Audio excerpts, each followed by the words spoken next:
Hello everyone, Moon here. Before I get into what we're gonna do today, I just wanted to say that I got this idea from Pumpkin Plushness. But instead of making plushies, I'll be drawing. Links to their series and channel in the description. Anyways, here's the challenge I'm doing in Pokemon Leaf Green for this series. Pause to read it, but basically it's a Nuzlocke, and I can only battle with one Pokemon at a time. One rule that I want to implement is not using items in boss battles like gyms and rival fights. I added another rule, but basically every time I get a new Pokemon, I draw it. This is an art challenge, I swear. We start our adventure in Pallet Town.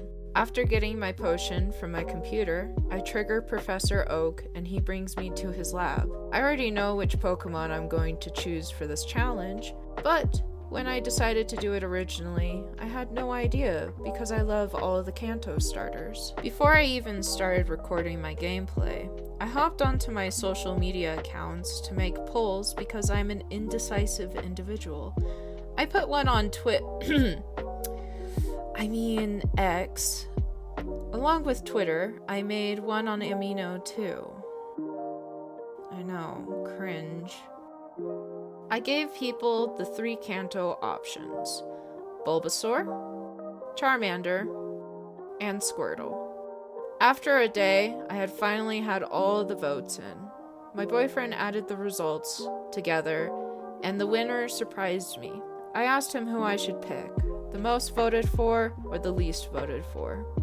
He said the most voted for starter. And so, after that, I grabbed my starter, which was surprisingly Bulbasaur. Surprising because barely anyone liked Bulbasaur when I was a kid. It was always Charmander. I guess him being the golden starter of Game Freak messed with his popularity online? Who knows? Anywho, I took a while to choose what to name all of my Pokemon. It took at least a minute to figure it out, but I decided on fruit. So, welcome Guava, the Bulbasaur, as our first partner. However, before I drew his art, I decided to check his nature, and he is a hasty boy. It's not the best nature for him, but at least he'll be faster than usual. With that in mind, I am finally ready to draw his art. I hope you enjoy.